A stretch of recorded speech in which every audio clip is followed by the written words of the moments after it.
नमस्ते, मैं अपूर्वा नानेवड़ेकर सिंह। मैं सेकंड होम इस नाम से एक ऑर्गेनाइजेशन चलाती हूँ, जहाँ पर मैं art, creativity, drama, music, instruments, dance, foreign languages, emotional intelligence and spirituality, ये सारे मीडियम्स के थ्रू टोटल चाइल्ड डेवलपमेंट इस एरिया में काम करती हूँ, जहाँ पे 6 साल से लेके 25 साल तक के बच्चों को अलग अलग मीडियम्स के थ्रू कंप्लीट डेवलपमेंट की तरफ लेकर हम लोग जाते हैं।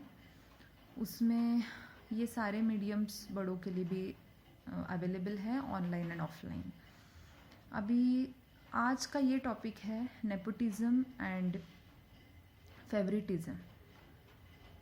Nepotism, favouritism and my child. उसमें सबसे पहले हम ये देखेंगे कि नेपोटिज्म होता क्या है। जैसे कि कोई भी अपॉर्चुनिटी किसी को भी टैलेंट के बेस पे अगर नहीं मिलती, हम लोग नेपोटिज्म इन करियर जो निगेटिवली इम्पैक्ट करता है, इसी सिलसिले में सिर्फ बात कर रहे हैं, नहीं तो उसका हर रिलेटिवली मीनिंग बदल सकता है। मैं सिर्फ करियर में या किसी के फील्ड्स में जैसे गलत तरीके से इसका यूज़ हो रहा है, उसके बारे में आज हम बात कर रहे हैं। तो जब without checking talent, without checking actual ability, जब किसी को कोई opportunity only because of reference मिल जाती है, किसी को सिर्फ जानने के कारण मिल जाती है, तो उसे हम आज नेपोटिज्म इस वर्ड से यूज़ करेंगे। ये वीडियो में हम ये 2 पार्ट में देखेंगे। सबसे पहले कि नेपोटिज्म कोई बच्चा खुद के लिए रेफरेंस क्यों लेना चाहता है, कोई भी एडमिशन कराते हुए या कोई भी फील्ड में जॉब लगवाते हुए हो, या कोई भी फील्ड में कोई बड़ी अपॉर्चुनिटी के लिए हो, कोई भी बच्चा अपने लिए ये क्यों करना चाहेगा, या कोई भी पेरेंट अपने बच्चे के लिए ये कब करना चाहेंगे, और हम ये क्यों ना करें। तो फर्स्ट पार्ट में मैं एक आपको एग्जांपल बताना चाहती हूँ, अभिषेक बच्चन और अमिताभ बच्चन जी का। उसमें टाइम्स के एक रिपोर्टर ने अभिषेक बच्चन को पूछा था कि ये घर पे आपके फादर का इतना बड़ा सुपरस्टार होना, उसका कैसा असर आप और आपकी बहन पे हुआ था, और कैसा आज तक भी आप पे इन चीज़ों का असर होता है। तो अभिषेक बच्चन ने दिया गया जवाब मुझे काफ़ी अच्छा लगा था, और आज वो इस टॉपिक से मुझे रिलेटेड लग रहा है, इसलिए मैं आपके साथ शेयर कर रही हूँ। वो ये था कि रेफ्यूजी मूवी की अपॉर्चुनिटी देने तक मेरे पापा मेरे लिए काम कर सकते थे, उन्होंने वो किया। पर एक बार जब मूवी रिलीज़ हो गई, उसके बाद लोगों के रिस्पॉन्सेस तुम्हें बता देंगे कि तुम इस फील्ड के लिए सूटेबल हो कि नहीं।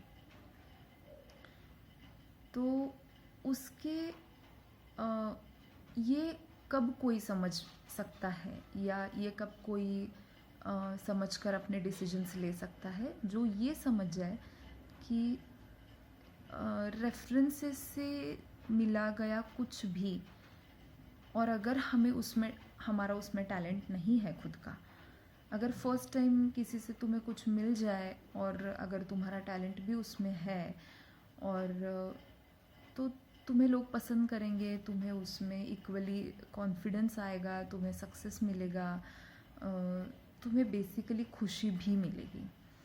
पर अगर हमारा सेंस उसमें नहीं है, तो एक हद से ज़्यादा ना वहाँ पर हमें फाइनेंशियली अच्छा हम लोग ग्रो कर पाएंगे, ना हम लोग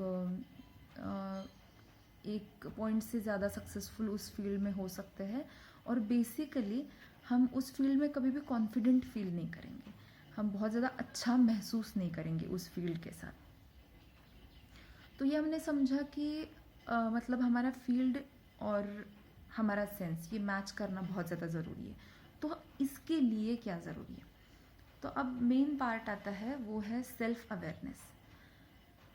सेल्फ अवेयर होना, बच्चे ने या पेरेंट्स ने बच्चे के लिए, या जो भी अपने आप के लिए एक करियर ढूंढ रहा है इस वक्त, उनके लिए खुद को सेल्फ अवेयर, खुद के बारे में अवेयर होना बहुत ज़्यादा ज़रूरी है। तो हम एक किस प्रकार कर सकते हैं? पहला पॉइंट आता है, हम लोग किसी भी टेम्पलेट्स में, जैसे कि गूगल पे कुछ आप सर्च करो, या आप ऐसे टेम्पलेट्स या ऐसे टेस्ट्स अवेलेबल है जो फ्रीली ऑनलाइन अवेलेबल है, जहाँ पर उन टेस्ट्स के साथ साथ आप खुद के साथ थोड़ा टाइम स्पेंड करके ये जानना या समझना चालू करो कि आपको क्या पसंद आता है, आपको ज़िंदगी में क्या मायने रखता है, आपके लिए कौन सी चीज़ बहुत महत्वपूर्ण है, जिसके लिए आप बहुत समय तक उस चीज़ में और स्टडी कर सकते हैं, उस चीज़ में और ज़्यादा अपने आप को ग्रो कर सकते हैं, उस चीज़ के लिए आप काफ़ी समय तक काम कर सकते हैं। तो जैसे मैंने बोला कि हम कुछ नेट के थ्रू ऑनलाइन या टेस्ट दे के, छोटे बड़े टेस्ट अवेलेबल है, वो दे के हम अपने बारे में से अवेयर हो सकते हैं।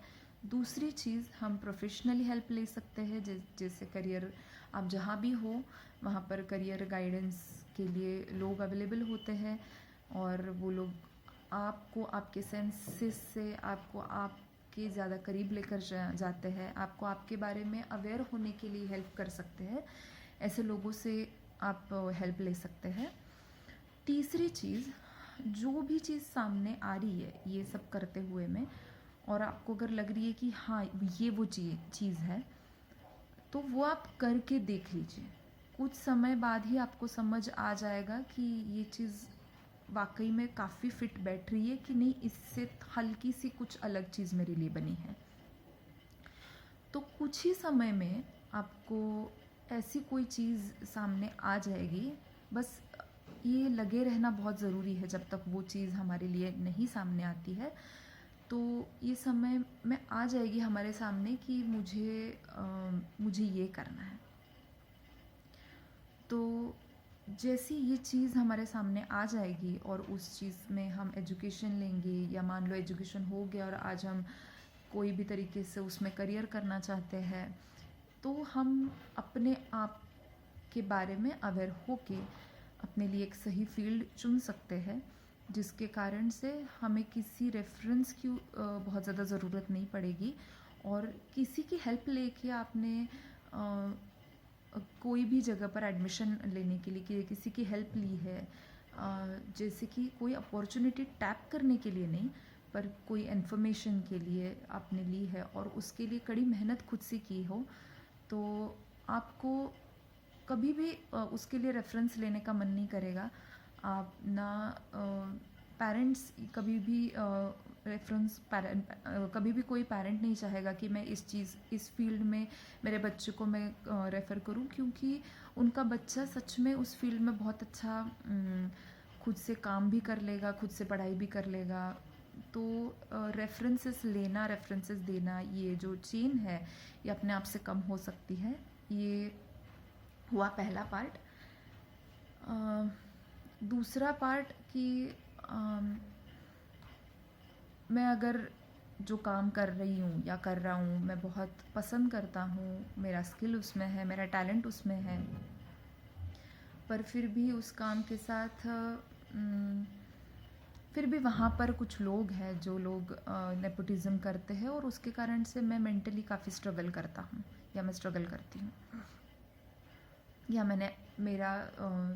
मेरा बच्चा जहाँ पर काम कर रहा है वहाँ पर वो काफ़ी ज़्यादा स्ट्रगल कर रहा है इन चीज़ों के कारण।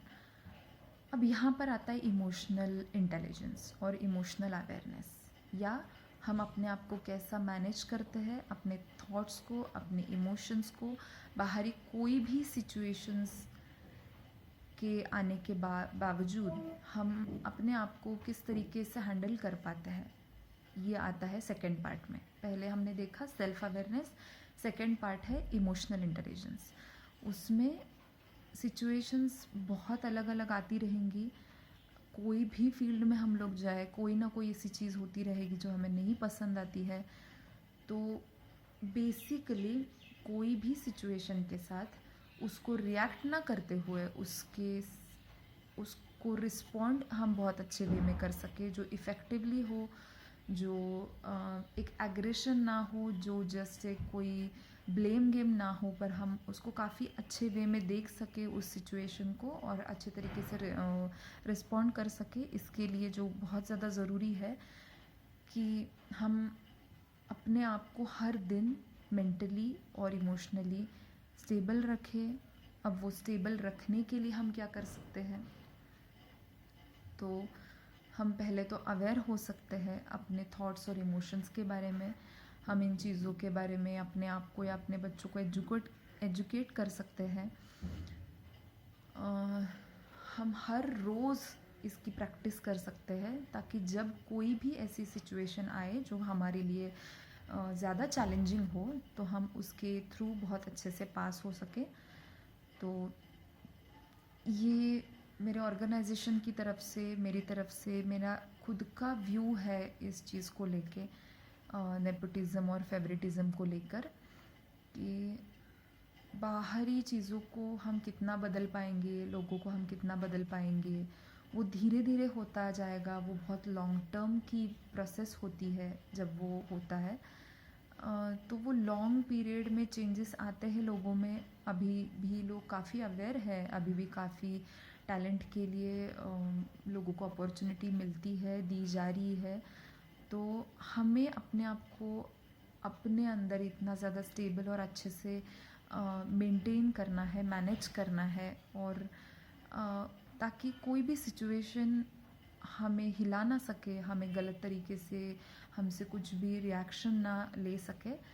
तो आज के इसी टॉपिक को लेकर हम अगले वीडियो में ये देखेंगे कि अगर हमें लगता है कि मेरा बच्चा या मेरा कॉलेज में जाने वाला बच्चा हो, या मेरा अभी जॉब जिसकी जस्ट लगी है, या कोई भी करियर में जिसने ज्वाइन किया है, वो मुझे काफ़ी ठीक से हर चीज़ हैंडल कर लेता है, ऐसा मुझे लग रहा है, क्या फिर भी उसको इमोशनली इंटेलिजेंट बनाना ज़रूरी है? क्या उसको फिर भी इमोशनली अवेयर बनाना ज़रूरी है?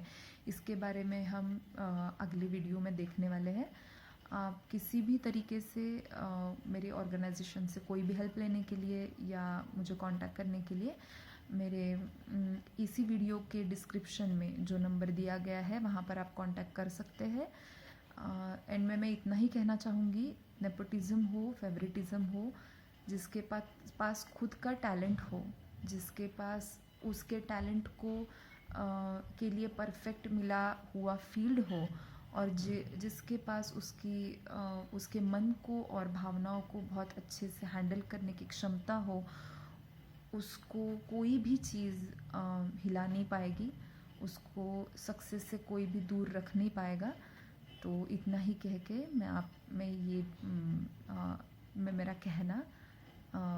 मैं इतना ही कहना चाहती हूँ, और थैंक यू सो मच।